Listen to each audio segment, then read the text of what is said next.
Philippine mythology is the body of stories and epics originating from and part of the indigenous Philippine folk religions, which include various ethnic faiths distinct from one another.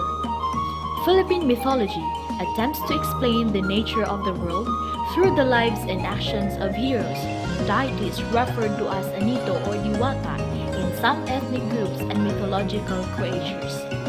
The majority of these myths were passed on through oral tradition and preserved through the aid of community spiritual leaders or shamans, Babaylan, Katalonan, Mumbaki, Baglan, Machanito, Walian, Mangubat, Bahasa, and among others. The mythologies and indigenous religions of the Philippines have historically been referred to as Anitism, meaning ancestral religion.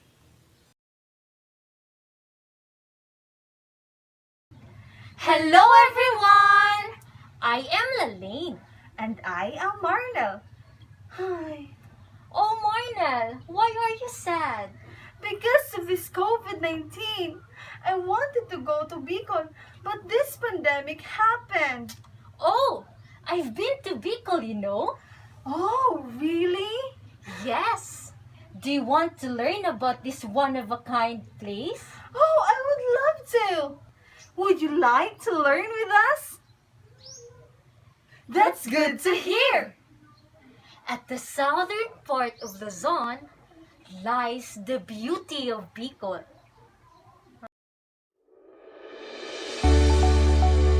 The largest island in the Philippine archipelago.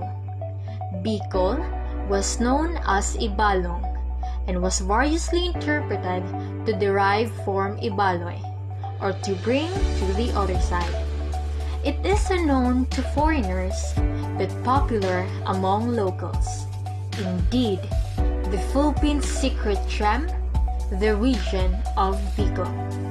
Haven for the adventure seekers that only offers the best tourist spots in the Philippines, from the breathtaking Mayon volcano, renowned for its perfect cone, natural wonders like pristine beaches, out-of-the-world mountains, and gorgeous whale shark spots.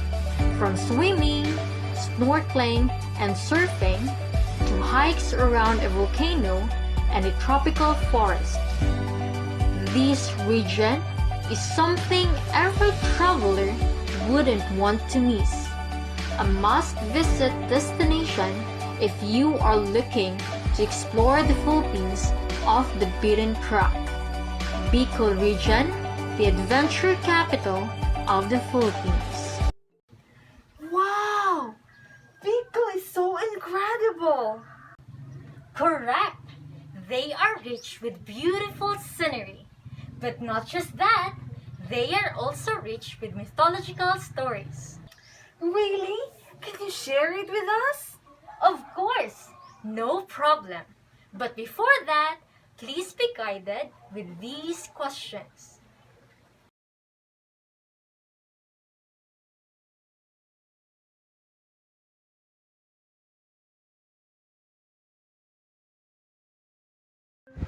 Thousands and thousands of years ago, there was a time when the space occupied by the universe was vacant. The moon, the sun, the stars, and the earth were conspicuous by their absence. Only the vast expanse of water and the sky above it could be seen. The kingdom of the sky was under the rule of the great god Langit. He had a daughter called Dagat, the sea. Meanwhile, the water was under the sovereignty of the god Tubigan, the father of the wind, named Paros. I am Paros, and I am the wind. Paros fell in love with Dagat. What a lovely goddess! I will make her my wife. Dagat and Paros were married, and 4 children were born to them.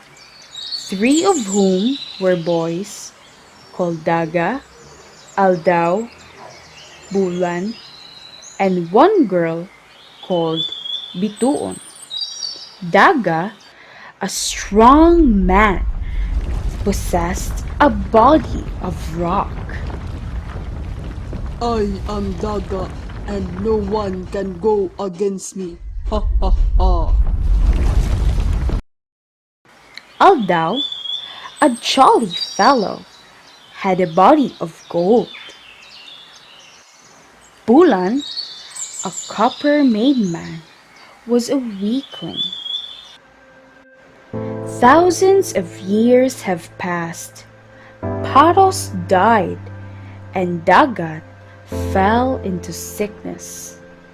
Father, please take care of my children. I am in a great pain of losing Paros. I can't take it anymore. Dagat could not hold on anymore, and she died, leaving her children under the care of the grandparents Langit and Tubigan. After the death of their parents, Daga, being the eldest son, succeeded in control of the winds. After assuming the power, Daga became arrogant and ambitious and planned an attack. Dear brothers, let us attack the kingdom of Langit. It will give us power of the world. No, Daga. We must not temper grandfather. We must not make him bad. Bulan and Aldao strongly refused, but Daga became mad and they were constrained to join him on the attack. Preparations were made, and when everything was ready, they set out on their expedition and began the attack the gates of the sky. Daga let loose of all the winds in all directions, so that the gate was destroyed, and the brothers succeeded in gaining entrance. But they were met by the enraged Langit, who set out 3 bolts of lightning after them. All of them were struck by lightning. The copper body of Bulan melted into a ball. So also was the golden body of Aldao. Daga's body fell into the sea and became what is now the earth. Their sister, Bitoon, on discovering the absence of her brothers, went out to look for them. Brothers, where are you? I'm afraid to be alone. I will find you. But upon meeting the enraged god Langit, Bitoon was also struck by another bolt of lightning, which broke her body into many pieces. Then Langit descended from the sky and called to Bigan. You, to Bigan, you help our grandson to attack my kingdom. You are all traitors. But Tubigan defended himself. No, Langit. I had no knowledge about the attack, for I was asleep far down into the sea. Tubigan succeeded in pacifying Langit, and the two regretted and wept over the loss of their grandchildren. Since they could not revive them, they gave each body a light. Tubigan then planted a seed which grew into a bamboo tree.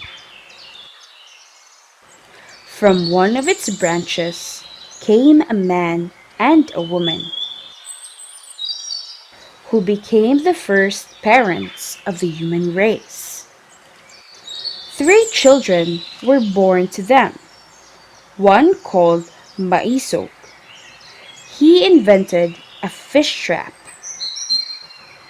One day, he caught such a very big and grotesque looking whale that he thought it was a god.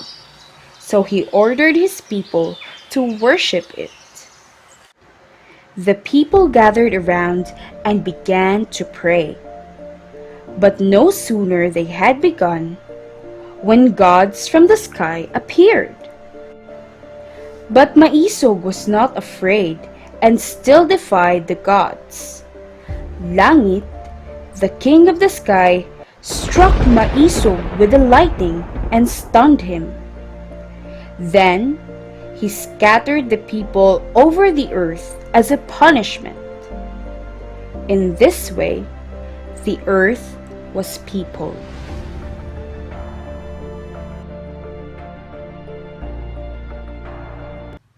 Did you enjoy the story? I loved it too! Now, it's your turn to answer these questions.